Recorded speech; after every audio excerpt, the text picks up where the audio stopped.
क्या हुआ भाई, इतना परेशान क्यों लग रहे हो? तो अब मैं क्या करूं मैडम जी। मेरी सारी फसल खराब हो गई है। अगर मैंने पहले ही खेत में पेस्टिसाइड इस्तेमाल की होती तो आज मुझे यह दिन नहीं देखना पड़ता था।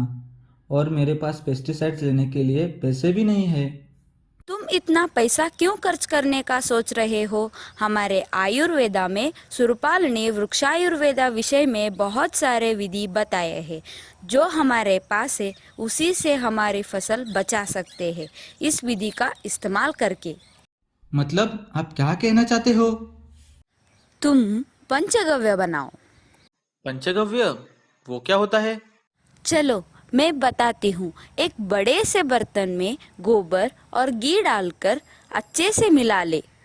दूसरी तरफ और एक बर्तन में पानी, दही, दूध, गोमूत्र डालें।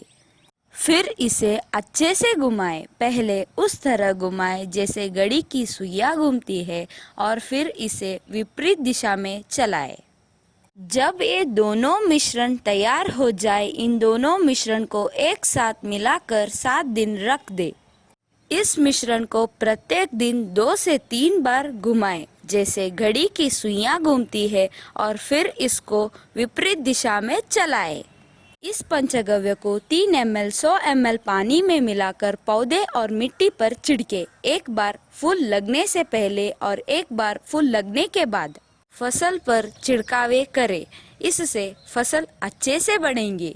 इसी तरह वृक्षायुर्वेदा में और एक विधि बताया है जिसमें इसी पंचगव्य में नीम तेल मिलाकर फसल पर छिड़काने से वह बेस्ट पेस्ट कंट्रोल का प्रभाव देगा।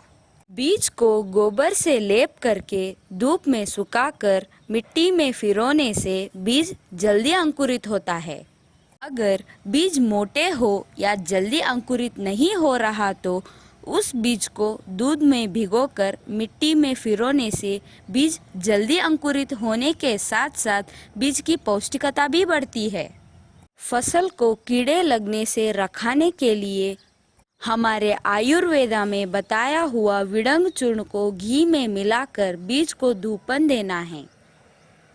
इन सभी वृक्षायुर्वेद विधि को उपयोग करने से रामप्पा के फसल अच्छे आए हैं। वाह मैडम जी, आपने तो आज मेरी आंखें ही खोल दी। अब से मैं वृक्ष आयुर्वेदा टेक्निक का ही इस्तेमाल करूंगा और अपनी सारी फसल उगाऊंगा। धन्यवाद मैडम जी।